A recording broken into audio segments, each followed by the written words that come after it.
Olá, tudo bem? Eu sou o Márcio Barros, esse é o Metrópole, um podcast especializado em Curitiba e região metropolitana, ampliando seus assuntos. Hoje nós vamos falar sobre direito, diversas áreas do direito, entre elas o direito do consumidor, que impacta direto no seu dia a dia. E o meu convidado é o advogado Eduardo de Ávila Martins. Doutor, obrigado.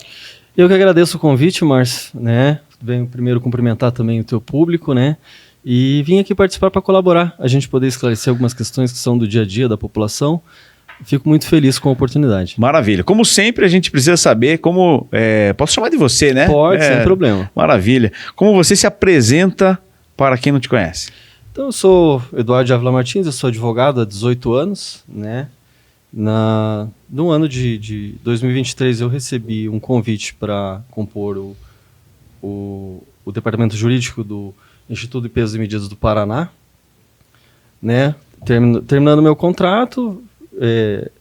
utilizando os conhecimentos adquiridos lá, eu passei também a exercer advocacia nesse ramo do direito, tendo em vista que o conhecimento técnico que eu adquiri lá não podia ser jogado fora. Eu queria tornar útil aquilo que eu aprendi. Tá certo. Vamos primeiro então começar. O que exatamente faz o Instituto de Pesos e Medidas? Ele é tão importante no dia a dia do cidadão, né? No nosso dia a dia, e às vezes a gente nem sabe que é esse instituto que cuida de tudo isso. Exatamente, ele passa despercebido, na verdade, né? Porque ele está regrando quase que todas a vida da gente, seja no dia a dia, na hora que você vai no mercado, na hora que você vai na padaria buscar o seu pãozinho, né? A gente até conversava e eu fiz uma reflexão antes de chegar aqui. Eu fui levar meus filhos para a escola, parei no restaurante Aquilo, estava lá a indicação do peso da tara. Assim que eu saí, eu precisei abastecer meu carro. A bomba de gasolina é fiscalizada pelo IPEM, com regras estabelecidas pelo Inmetro. Através do vidro do meu carro, eu via a placa de radar. O radar também é aferido e calibrado pelo IPEM, então ele está no dia a dia da gente, assim como aqui no próprio local, né? Equipamentos eletrônicos, a roupa que a gente está vestindo, tudo isso é estabelecido por regras do Inmetro e fiscalizadas pelo IPEM. Muito legal. Então, assim, por exemplo, quando eu vou no açougue, no mercado, né, e peço lá 1 quilo de carne, 1 quilo de carne moída, certo. E aí aparece aquele montinho de carne lá e eu falo, mas esse monte está menor que o da semana passada.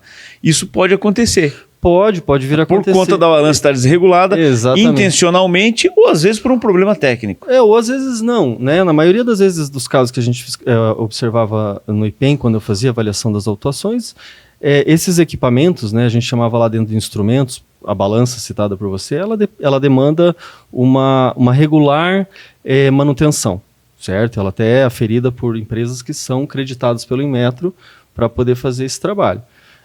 Mas são várias regras ali, como por exemplo, na hora que você olha esse 1 quilo que você observou, por exemplo, a tela que mede, ela tem que estar visível, tem que estar numa altura correta para o consumidor poder ver. Então são várias regras que são estabelecidas. A entrega de quantidade efetivamente é a principal ocupação da fiscalização do IPEM e da regulação do Inmetro, né? Como por exemplo, saber se a balança efetivamente está te entregando aquilo que você está pagando. Então, basicamente, no caso do supermercado, essa é a questão. Mas o consumidor mesmo, o consumidor final, às vezes ele deixa de levar uma denúncia adiante acreditando que aquilo não vai dar em nada. Né? Eu já vi isso em outras áreas do serviço público. Eu não vou ligar para a Polícia Militar porque eles não vêm, não vou ligar para a Prefeitura porque eles não vão vir aqui arrumar essa rua. Como é que funciona lá no IPEM, por exemplo? Pelos canais oficiais, né, você tem o número da ouvidoria, seja do IPEM ou mesmo do Inmetro. E o consumidor pode, desconfiando, até porque a gente não tem conhecimento técnico, né, para aferir, né, ou ter o conhecimento, mas muitas vezes pelo dia a dia, pela prática, o quanto que você costuma comprar, mais ou menos pelo tato, pelo senso normal, você sabe mais ou menos quanto que você vai levar. Então, para a população em geral, o canal para esse tipo de questão é o da ouvidoria, que pode ser acessado pelos canais oficiais, via Google, internet, encontra facilmente esses canais. É porque essa fiscalização ela é técnica, né, doutor? Exatamente. Como é que eu como consumidor, vou afirmar que aquela balança está desregulada? Mas uma coisa que a gente viu recentemente foi essa fiscalização nos postos de combustíveis, né? E lá existem várias vários critérios, né? A quantidade de etanol junto com a gasolina, ou a quantidade liberada pela bomba, né? Quando você paga por 1 litro e entra 900 ml. Como é que funciona essa questão dos postos de combustíveis especificamente? Exatamente. Nessa questão, por exemplo, da composição, né? Nós tivemos essas denúncias aí, até que são na esfera criminal, muita coisa foi analisada. A composição do combustível, daí seria por outra agência reguladora, que é a ANP. Certo. No caso do IPEM, ele fiscaliza efetivamente a quantidade de combustível que lhe é entregue. Ah, compreendo. Certo, entendeu? Então nós estamos falando efetivamente de pesos e medidas na quantidade. E no caso desse, após algumas denúncias, o Inmetro fez uma operação nacional chamada Abastecimento Seguro, consta aí dos meios de comunicação e de reportagem, onde foi buscar se fazer a aferição dessas bombas. Novamente, sempre buscando tudo aquilo que interfira ou possa interferir na quantidade de combustível entregue para o consumidor. Por exemplo, eles vão verificar se há vazamento no bico, certo? O tempo que demora para aferir, por exemplo, se demora um pouco mais, você pode estar sendo cobrado um pouquinho mais do que aquilo que lhe foi entregue. Os equipamentos metrológicos, que a gente chama, que são basicamente as placas e a parte eletrônica interna da bomba, que faz a aferição, tudo isso é fiscalizado.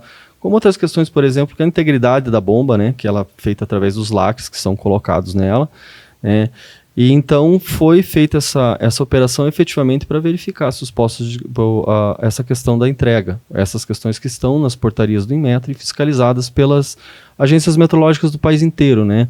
Via de regra leva o nome de IPEM, mas existem AEM, Inmetro, Ibametro, INMEC, claro. Cada estado tem a sua agência metrológica com a sua denominação.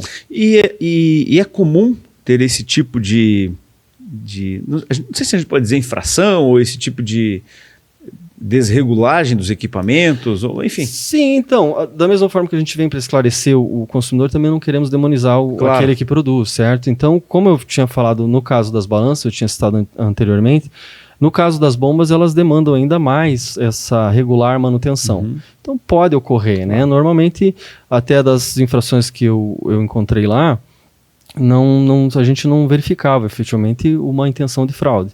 Efetivamente acontece, claro. Né? Como um equipamento eletrônico da tua casa, às vezes não mostra o devido funcionamento, isso pode acontecer com a bomba também. Mas o comerciante tem o que a gente chama dentro do direito de uma obrigação objetiva, né? Ele tem que entregar, né? Claro. Se não está funcionando, não está funcionando a obrigação dele da manutenção daquele equipamento. Eu queria agora inverter o raciocínio e pensar do lado do empreendedor mesmo, né? Do lado do empresário, que às vezes ele está lá trabalhando no seu dia a dia, pensando em, sei lá, quantos 1000 itens tem lá no seu estabelecimento, e às vezes realmente aconteceu um deslize lá, na questão da balança, né? E aí ele foi multado. E certo. A gente tem que entender que no ordenamento jurídico brasileiro, a gente pensa isso que eu vou citar agora, a gente pensa muito na área criminal. Mas o direito de defesa é algo sagrado, garantido na Constituição. E o empreendedor também tem o direito de defesa, claro. Certo? Eu, nas minhas análises dentro do IPEM, eu notei que havia uma ausência de profissionais com a compreensão da questão da metrologia legal. E aí houve a intenção, e aí, com essa falta, eu passei montei um escritório para atender essa demanda. Mas, assim, a orientação sempre, obviamente, ter um profissional que conheça o regramento, que ele é extenso e complexo ao mesmo tempo, né? Então isso acaba gerando uma dificuldade para o empreendedor poder se adequar a todas as regras, né? Então uma orientação correta também ajuda muito, não só o empreendedor, como o consumidor que vai entrar no estabelecimento dele, mas efetivamente ele recebendo a notificação ou recebendo mesmo a fiscalização, já procurando um profissional qualificado, ele pode se resguardar os seus direitos, né? Claro. Qual é o segmento assim que tem mais incidência, de repente, não só de denúncias também, mas porque a fiscalização acontece com frequência ou ela é a partir de denúncias? E aí qual é o segmento que mais tem? Na verdade, das duas formas, né? Como eu falei antes, eu tenho o canal da ouvidoria, muitas vezes algumas coisas são a partir dessas denúncias, parte-se a fiscalização. mas eles também têm a sua rotina estabelecida administrativamente, onde eles fazem as fiscalizações e, obviamente, daí sempre com um elemento surpresa para poder aferir as irregularidades que possivelmente possam se encontrar no estabelecimento. Teve algum caso que te chamou bastante atenção, assim, que, lógico, não precisa falar nomes, né, mas teve algum que você lembra, assim, e fala, puxa vida, esse aqui foi interessante. Eu acho assim, que tipo assim, como eu falei, a gama de fiscalização é muito grande do Inmetro. O Inmetro, ele regulamenta muita atividade nacional. Segundo os órgãos, os canais oficiais de comunicação, 92% do setor produtivo brasileiro é regulamentado pelo Inmetro. Então, assim... Bastante, hein? Bastante, né? Então, aí uma que me surpreendeu uma vez foi um equipamento que era uma chocadeira. Eu jamais podia imaginar, né? Até eu não terminei a pergunta, né? A gente lidava muito, assim, com postos de gasolina, supermercados e confecção. Era muito recorrente. Fios condutores também. Mas esse acabou me chamando a atenção, né? Eu comecei a olhar e falei, nossa, aquele franguinho que faz parte do nosso dia a dia, da nossa alimentação, a fiscalização já vem desde da incubadora, né? Então eu falei, nossa, até uma chocadeira. E começou, esse também foi um start de começar a compreender isso e enquanto que isso interfere na nossa vida e está no nosso dia a dia, né? Às vezes o consumidor, ele é lesado e ele nem consegue, assim, pensando nesse viés, né? E ele nem consegue contabilizar o que aquilo representa, né? É tão pouquinho, mas no final no final do mês, no final do ano, aquilo pode representar alguma coisa, né? Tanto que assim, você veja assim, nessa entrega de peso e medida, normalmente assim, você lia lá os relatórios de ensaio, por exemplo, você tinha critério média e critério unidade, por exemplo, né? Então esse pouquinho ele pode ser no produto em si, né? O quanto eu te entreguei no produto pela unidade, como na média. Tudo isso contando com que seja o indivíduo consumidor ou o consumidor coletividade seja respeitada a quantidade mínima a ser entregue segundo os critérios de tolerância que são estabelecidos pelas portarias. Mas daí como que lógico, você já falou, né, dos canais, né, ouvidoria e tal, mas tem dicas importantes para o consumidor também, né, para que ele saiba como conduzir, caso ele perceba alguma coisa de imediato no estabelecimento, para resolver na hora. No próprio estabelecimento, o que pode acontecer? Às vezes, os produtos, por exemplo, que estão na prateleira nem sempre são responsabilidade do supermercado, são responsabilidade do fabricante. Uma dica, por exemplo, anotei lá um determinado produto, senti naquele tato do dia a dia, aquele senso comum do consumidor de que o produto não corresponde ao peso que consta na embalagem, não há problema nenhum, por exemplo, ele solicitar ao gerente do supermercado que ele faça a pesagem do produto na hora. Essa é uma das medidas que ele pode tomar. Eu lembro que uma vez a gente estava discutindo a questão da batata frita que vem num pacote cheio, né? Porque ele vem com bastante ar. E aí quando você abre ele murcha, vira só um fundinho do pacote. Mas aquilo tem uma explicação, né? Para que ela não quebre, não fique quebrado e tal. Então isso não, lógico, tem a ver com peso e medida, mas aquilo é uma estratégia, né? Sim. Que também contribui, né, para o marketing do produto. Né? Isso é uma questão visual também, né? Para trabalhar os nossos sentidos, como a gula, a fome, né? A gente olhar, ó, que vontade de comer um pacote cheio, né? Na verdade. Mas aí já não tem como medir, né, doutor? Porque se o produto promete... não sei se cabe isso, né? Porque você vê às vezes uma propaganda de um hambúrguer bonito, né?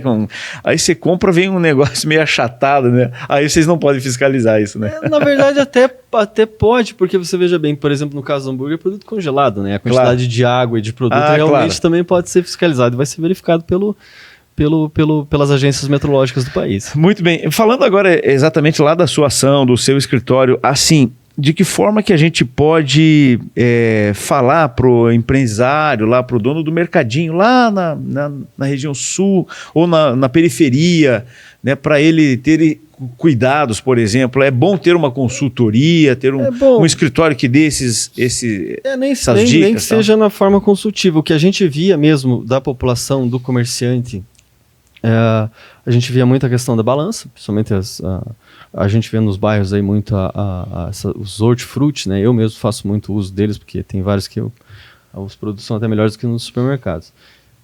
Os vendedores de roupa também, Então precisa de uma... No caso da roupa, por exemplo. Na roupa, o que acontece? Normalmente, o que o Inmetro fiscaliza na roupa? Se a composição daquele, diferente da gasolina, mas na roupa faz isso, se a composição do tecido corresponde àquilo que está descrito na etiqueta. Então, o que acontece? Se, por exemplo, eu vendo uma roupa lá e o fiscal chega e não consegue identificar, por exemplo, a empresa que produziu aquilo, o responsabilizado vai ser o comerciante. Então, ele tem que tomar certos cuidados para ver, por exemplo, vamos ver a inscrição fiscal lá, sendo mais direto, o CNPJ que consta dentro da etiqueta. Está válido? Está ativo? Senão ele corre o risco de vir a ser responsabilizado se aquele produto que ele oferece no mercado não corresponde à descrição que está na etiqueta. Perfeito. Seja da composição e também de conservação, né? A gente nota que tem o ferro não pode, o alvejar não pode, essas questões também tem que estar constantes lá. Então são pequenos cuidados que às vezes passam desapercebidos, né? Outros produtos como eletroeletrônicos, aqueles plugs, aquelas réguas que a gente utiliza no dia a dia, que a gente compra para utilizar em casa, também tem que verificar essa questão da inscrição fiscal, né, para que ele não venha a ser responsabilizado ao invés do fabricante. Então são pequenas coisas, pequenos cuidados que às vezes em pouco tempo não dá para observar, mas a demanda própria de cada comerciante a gente pode fazer uma avaliação e dar uma orientação correta. Quem cuida dessa área na questão criminal é a Delegacia de Estelionato, de Direito do Consumidor? Na verdade, assim, até uma das minhas funções, muitas que eu tinha lá, eu me comunicava também, não era tão recorrente, mas era comum, era a comunicação com as delegacias do consumidor, quando tem uma especializada na cidade, no interior a gente não tem, mas aqui em Curitiba a gente tem, e a promotoria do consumidor também. Mas aí, quando a gente adentra aquela questão de que efetivamente é uma fraude, não aquelas infrações administrativas comuns, aqueles, digamos, vamos falar de um português coloquial, o deslize, né? Digamos, uma faltinha de cuidado, nada que tenha uma intenção efetiva de lesionar o consumidor.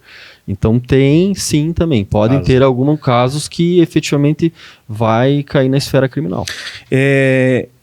Com relação às óticas, por exemplo, né? Vocês que fazem essa fiscalização, quer dizer, vocês não, né? O IPEM é que faz essa fiscalização também. Por que eu fiz essa conexão de ideias aqui? Porque eu lembro que o doutor Emanuel, que é o delegado titular da Delegacia de Estelionato, numa conversa com ele me falou que muitas óticas estavam sendo investigadas porque estavam vendendo lentes que não eram exatamente da marca que ele se propunha a vender. Eram lentes falsificadas, né? Certo. E isso causava um dano, né, na saúde do paciente. Isso não passa, né? Não, essa questão seria diferente. Daí não é a falsificação, seria eminentemente criminal. É porque é uma linha muito tênue, né? Do que é ou do que não é, né? É para você ver como é que é interessante, né? O escopo, como a gente falava, a quantidade de produtos fiscalizados pelo IPEM Metro vão gerar esse tipo de dúvida. Claro. Se é ou não é. De competência do IPEM ou se tem uma portaria do Inmetro regulamentando esse assunto. Mas no caso citado aí seria efetivamente uma questão criminal, né? Porque nós estamos falando de uma falsificação, direito autoral, outras questões que envolvem também o direito do consumidor. E ainda nessa relação de falsificação ou de direito autoral com relação a produtos da China. Como é que faz daí para fazer a fiscalização de produtos que são, por exemplo, importados e vendidos aqui nos nossos estabelecimentos? Certo, então vamos falar de importado então, de um modo geral, que também é uma questão de competência do IPEM. O que acontece? Um produto, quando ele é comercializado no Brasil, você pode ter 3 responsabilizados, ou o comerciante, o fabricante ou o importador. No caso de produtos que são importados, muitas vezes o que vai gerar algum problema é a correta tradução, porque a regulação brasileira ou o Código de Defesa do Consumidor, ele garante que o consumidor ele tenha todas as informações de forma clara, objetiva, certo? Então vamos falar, por exemplo, um tênis, certo? Coloca lá, na tradução coloca nylon, que é um nome comercial. Não é o nome correto da fibra ou do filamento que compõe aquele produto. Então, o importador vai ser responsabilizado. É ele quem vai responder, é a inscrição fiscal do importador. Então, o importador ele tem essa responsabilidade também quanto à composição e à clareza das informações para o consumidor. E são muitas empresas fiscalizadas, elas são autuadas. Como é que funciona esse processo realmente da fiscalização e da aplicação de multa? Certo. Normalmente inicia-se a fiscalização seja pelos canais de ouvidoria ou seja mesmo pelas rotinas administrativas dos institutos de metrologia. Faz-se a fiscalização, faz-se a verificação. Após um determinado tempo, o empreendedor vai receber a notificação de autuação. Ali, a partir desse momento, abre o prazo para apresentação de defesa administrativa. Né? Muitos empresários acreditam que não adianta reclamar ou que é uma multa já consolidada, que não cabe a reclamação. Mas sim o conhecimento de um profissional que tenha experiência e conhecimento em metrologia legal, em direito regulatório, nas portarias que o Inmetro emite, o questionamento e a devida defesa pode trazer uma economia muito grande para o empresário também. As multas são altas, assim? Como é que funciona essa avaliação do valor da multa? Ela, na verdade, é somatória, né? Nós tem um sistema próprio lá de cálculo das multas dentro do IPEM. E, normalmente, assim, a fiscalização ela não leva uma coisa só, certo? Quando vem a fiscalização, normalmente, são vários pontos que são verificados e em vários temas podem ser objeto de autuação da fiscalização.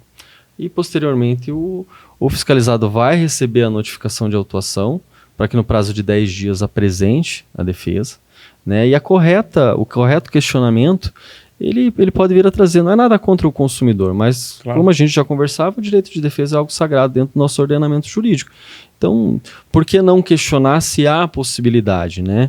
Às vezes pode até o questionamento sair mais barato e ocorrer uma economia, né? Porque a gente sabe que não demonizando, a gente não deve demonizar o empreendedor, porque claro, ele gera emprego, ele contrata e já tem uma carga tributária muito grande. Isso pode vir também a trazer uma economia para ele, o devido questionamento disso, né? Às vezes toma uma surpresa, vê uma multa lá, somadas todos os quesitos claro, ali, nós temos um valor alto. Não às vezes pelo processo em si, mas pelos vários que ele acaba respondendo por conta de uma única fiscalização. Não, e não é algo comum no dia a dia do empreendedor, né? Então por isso que ele precisa ter alguém que realmente saiba do que está tratando, saiba o regramento jurídico, as formas como recorrer, de repente, às vezes até um ajuste de conduta consegue fazer com que ele não tenha que pagar multa. Isso é possível? Exato, Márcio. A gente também pode fazer, né, o trabalho orientativo, né? Ou no caso consultivo, como a gente fala na advocacia. Né? Se preparar para que essas situações não venham a ocorrer. Até porque, como a gente conversava antes, né, a gente tem, segundo os canais oficiais, né, das agências metrológicas, 92% do setor produtivo brasileiro é regulamentado pelo Inmetro. Então, esse número de regras, e além da extensão, mas a complexidade delas, leva a qualquer cidadão. Eu falo que eu mesmo não tivesse a experiência de trabalhar numa agência metrológica, muito dificilmente eu teria acesso a esse tipo de informação ou teria com a profundidade que, graças a Deus, hoje eu tenho. Né? Mas para o cidadão comum abrir a tela e procurar as portarias do Inmetro, saber se adequar, unidades de medida que muitas vezes a gente estuda lá só para o vestibular, começa a ter contato de novo, né? Ohms, ou claro, o básico do quilo, gramas e por aí vai. A gente sabe que alguns institutos, às vezes de regulação ou institutos de fiscalização, assim, eles são muito, às vezes, conservadores, às vezes, né, muito racionais e não conseguem compreender o dia a dia do empreendedor, o dia a dia do comerciante ali, e às vezes precisa levar esta possibilidade de um acordo, possibilidade de fazer uma nova fiscalização. Isso também é possível? É possível. Normalmente, assim, até do meu trabalho que eu tinha lá, muitas dessas multas, posteriormente, elas eram judicializadas. Seja pela Procuradoria da União, para cobrar aquele título que foi emitido da multa, né? Ou muitas vezes mesmo para a gente pedir a anulação daquela multa. Isso é possível claro, judicialmente também. E como também era uma das minhas funções dar cumprimento a decisões judiciais lá dentro, a gente sabe mais ou menos já o que funciona e o que não funciona. E às vezes o trabalho preventivo também ele é muito eficiente para garantir que isso não seja um problema para o empreendedor. Né?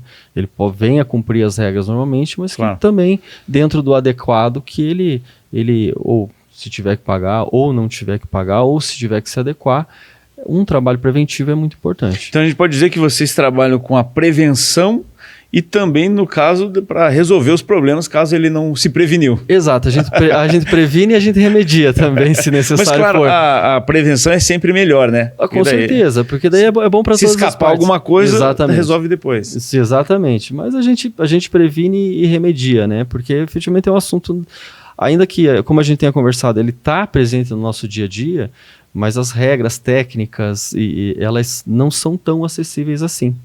Né? Eu, graças a Deus, até mando um abraço para todo o pessoal que trabalhou comigo na época, porque também foram muito solícitos, toda dúvida minha, todo questionamento meu sempre foi atendido, mas esse cúmulo de informação, ele possibilita hoje que a gente possa fazer um trabalho para o empreendedor, para atender ele, que isso não seja mais um problema dentre tantas arrecadações que ele já tem que efetuar. Claro, outra coisa que eu acho que é bem importante, a gente está falando aqui de multa, né, de valores, de possibilidade de negociar, mas acho que prazo, né? É importante também essa questão de um escritório que negocie prazo, para que ele, se for para pagar o valor, conseguir, de repente, reduzir o valor, mas principalmente conciliar aquele prazo dentro da sua realidade, né? Sim, então, da mesma forma que, de um modo geral, o direito tributário, ou o fisco, ele estabelece, digamos, acordos, parcelamentos, isso também é possível dentro desse ramo do direito. Então, ele tomou a multa, está com uma determinada dificuldade financeira, e nós podemos também negociar o parcelamento desse valor, seja perante o órgão que fiscaliza, ou posteriormente junto ao próprio Inmetro, através de seus representantes, a gente pode parcelar essa multa e facilitar a vida do empreendedor. Claro. Existe algum segmento que vocês atuam com maior incidência, sim, ou qualquer um deles? Na verdade, assim, a experiência nos deu base para atuar em todo o escopo do Inmetro. Mas, assim, os setores efetivamente que a gente nota que tem uma demanda maior são os supermercados, e os postos de gasolina e o setor fabril, certo? Que ele também tem muitos problemas, às vezes ele terceiriza a sua produção e aí isso acaba tendo erros, às vezes, na etiqueta que é colocada no produto, e isso acaba trazendo problema para eles. Principalmente no fabril, eu acho que o trabalho preventivo ainda é bem importante. Tá. Ô, doutor, agora no escritório tem técnicos que façam, por exemplo, vão lá para fazer a consultoria, para dar a orientação preventiva, daí vocês levam alguém e falam, eu mesmo já fiscalizei a balança que está errado, vamos ajustar isso. Vocês levam um técnico lá para fazer isso? Sim, a gente tem aqui, na verdade, até tem no caso do Inmetro, você tem as empresas acreditadas, né? Normalmente eles chamam de mecânico, que é a pessoa que faz a aferição da bomba, ela está acreditada, é um particular, não é um fiscal, mas ele tem uma empresa que está registrada junto ao órgão de fiscalização do seu estado, e ele pode ir lá e fazer a aferição. Como a gente fala no direito, a gente tem os auxiliares do direito, né? Digamos, se eu pegar no direito criminal, vai ter o legista, no nosso ramo também vai ter, e a gente também tem os colegas e os profissionais que nos auxiliam para fazer a devida prestação de serviço para os nossos patrocinados. Agora há pouco eu questionei, né, com relação as pessoas estarem desacreditadas, né? Mas de repente o dono do mercado está assistindo a gente e fala assim, mas eu nem vou contratar a empresa lá porque não adianta, não ganha nada do que for entrar contra o instituto, mas é uma realidade e isso, né, tem vários casos aí, já existe uma jurisprudência para isso. Então, mas eu acho, assim, a questão da desacreditação, ela se dá muito por isso, como eu te falei, que é um tema muito extenso e muito complexo, não tem muita gente que possa dar uma devida prestação. Então, às vezes, efetivamente é triste até, mas o empresário às vezes se conforma, né? Uhum. Nesse sentido. Claro. Mas eu falo que vale sim, vale a pena consulta, vamos fazer isso com segurança, fazer isso com economia para o empresário, fazer as análises de caso a caso para ver se ele pode ou deve efetivamente reclamar até o fim, mas o escritório faz isso com uma segurança tranquila, inclusive em relação à execução desses títulos todos, a gente trabalha também. E é um processo rápido para se desenrolar todo, não? Ele deve ser, né? Até porque o prazo prescricional, a prescrição, né? O caducar, como a população fala, ele é curto, né? No direito, 3 anos. Então, no tempo máximo que deveria durar, seria esse prazo. Mas às vezes demora, às vezes ele também acha que não vai dar nada, de repente é surpreendido com uma notificação de autuação, né? Aí ele começa a se mexer. Mas é interessante que logo após a fiscalização ele já entra em contato com um profissional adequado. Muito bem, então a gente pode dizer que aquela frase da prevenção é sempre o melhor remédio e funciona também nessa área, né? Não, com toda certeza, né? Você sempre se prevenir é melhor do que remediar, né? Sempre tem os riscos da atividade, esse é um deles, mas vale a pena sim questionar, vale a pena sim ter um profissional adequado que possa dar a orientação correta dentro da regulação, né? Então vários detalhes, é um sistema complexo e burocrático para cumprir, então o auxílio para o empreendedor ele é muito importante. Bem, você já me contou aqui bastante coisa com relação a esse tema, mas tem gente que não vai atrás dos seus direitos. Por exemplo, o cara foi multado, né? Chegou um valor para ele pagar lá, o boletim para ele pagar, mais um para o empreendedor pagar, e ele não vai atrás dos seus direitos? Sim, é muito comum. Normalmente o que vai acontecer? Após a fiscalização ele vai receber a notificação de autuação, né? E às vezes não dá bola, até a notificação ela vem via R, ele acaba deixando lá num canto qualquer, não cumpre. Posteriormente ele vem a notificação de decisão. Certo? Vem a primeira decisão administrativa, ele ainda tem a capacidade de recorrer e também não recorre, acaba se conformando. Em alguns casos até pior, né? Depois vem a execução fiscal e ele só vai se mexer a partir disso. Mas um trabalho preventivo desde o início, uma condução correta do processo administrativo vai gerar uma economia para ele ou menos incômodo em relação àquilo. Então vale a pena sim se defender, né? A defesa é uma garantia constitucional, faça uso desse direito e garanta os seus direitos, porque efetivamente é muita gente realmente que não recorre ou não reclama, se conforma com essa situação e às vezes podia ver sua situação melhorada ou até mesmo anulada em muitos casos. Muito bem, doutor. Obrigado pela entrevista, obrigado pela conversa. E fica a dica, né? Se alguém de repente foi multado, foi visitado aí por uma fiscalização e acha que está no seu direito de recorrer, tem que procurar o seu direito para ir atrás, né? Sim, procure um profissional adequado, né? A gente está à disposição sempre aí para atender as pessoas e faça uma consulta. Não, também não custa nada você consultar um profissional, saber como agir a partir daquele momento, né? Às vezes você pode estar efetivamente aceitando uma situação que talvez não precisasse. Você pode ter a oportunidade de se defender e eu acho que faça jus disso. Já que ele é oportunizado, por que não, né? Ou pelo menos, no mínimo, consultar um profissional que conheça do assunto para lhe entregar uma orientação correta. Bem, agora você tocou num outro ponto aí que eu ia encerrar agora, mas é importante também que seja um profissional que saiba, né, trabalhar nessa área, né? Sim, como eu falei, às vezes não tem muitos profissionais porque é um ramo assim muito específico, né, com uma legislação, um regramento muito extenso e muito complexo, né? A experiência do dia a dia no meu caso, acabou me trazendo uma boa experiência para poder orientar os meus patrocinados. Mas, de qualquer forma, vale a pena sempre procurar um profissional, receber uma orientação correta e, a partir daquele momento, saber como conduzir aquela situação.